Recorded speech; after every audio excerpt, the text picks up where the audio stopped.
ସୁବର୍ଣ୍ଣପୁର ଜିଲ୍ଲାର ଜିଲ୍ଲାସ୍ତରୀୟ ପିଏମ୍ଶ୍ରୀ ଉତ୍ସବ ସୋନପୁର ବ୍ଲକ ଅନ୍ତର୍ଗତ ଡୁଙ୍ଗରିପାଲି ଗ୍ରାମସ୍ଥିତ କୁଶଳେଶ୍ୱର ଉଚ୍ଚ ବିଦ୍ୟାଳୟଠାରେ ଅନୁଷ୍ଠିତ ହୋଇଥିଲା।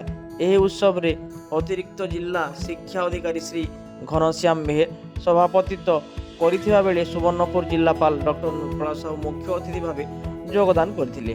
ଶ୍ରୀ ମଧୁସୂଦନ ଓତା ଜିଲ୍ଲା ପରିଷଦ ସଭ୍ୟ ଜିଲ୍ଲା ପରିଷଦ ସୁବର୍ଣ୍ଣପୁର, ଶ୍ରୀ ପ୍ରଭାତ କୁମାର ଦାସ ଜିଲ୍ଲା ସହଯୋଗ ଅଧିକାରୀ ପଞ୍ଚସଖା ସେତୁ ଭୁବନେଶ୍ୱର ବ୍ଲକ ଶିକ୍ଷା ଅଧିକାରୀ ସୋନପୁର, ଶ୍ରୀ ଲକ୍ଷ୍ମଣ କୁମାର ମିଶ୍ର, ଶ୍ରୀ ଅଜୟ କୁମାର ଲୁହା ବ୍ଲକ ଶିକ୍ଷା ଅଧିକାରୀ ଉଲୁଣ୍ଡା ଓ ଶ୍ରୀ ପଦ୍ମନାଭ କର୍ଣ୍ଣ ପ୍ରଧାନ ଶିକ୍ଷକ କୁଶଳେଶ୍ୱର ଉଚ୍ଚ ବିଦ୍ୟାଳୟ ଡୁଙ୍ଗରିପାଲି ସମ୍ମାନିତ ଅତିଥି ଭାବେ ଯୋଗଦାନ କରିଥିଲେ।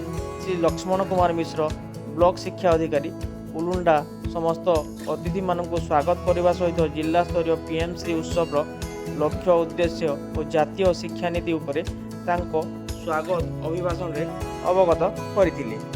ଏହି ଅବସରରେ ଅତିଥିମାନେ ପିଏମ୍ଶ୍ରୀ ଉତ୍ସବ ଉପରେ ସେମାନଙ୍କର ଅଭିଭାଷଣ ପ୍ରଦାନ କରିଥିଲେ।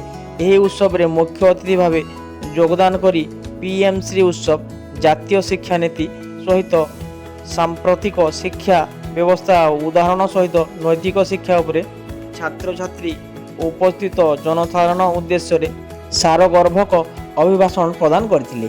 ଏହି ଉତ୍ସବକୁ ଜିଲ୍ଲାପାଳ ସୁବର୍ଣ୍ଣପୁର ଆନୁଷ୍ଠାନିକ ଭାବେ ଉଦ୍ଘାଟନ କରିଥିଲେ। ଜିଲ୍ଲାର ସମସ୍ତ ପିଏମ୍ଶ୍ରୀ ଉଚ୍ଚ ବିଦ୍ୟାଳୟର ଛାତ୍ରଛାତ୍ରୀ, ଶିକ୍ଷକ, ଶିକ୍ଷୟିତ୍ରୀ, ଅଭିଭାବକମାନେ ଯୋଗଦାନ କରିଥିଲେ।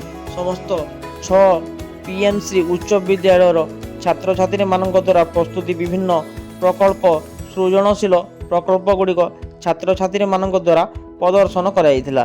ଡୁଙ୍ଗରିପାଲି କୁଶଳେଶ୍ୱର ଉଚ୍ଚ ବିଦ୍ୟାଳୟ ପ୍ରଧାନ ଶିକ୍ଷକ ସଭା ଶେଷରେ ଧନ୍ୟବାଦ ଅର୍ପଣ କରିଥିଲେ।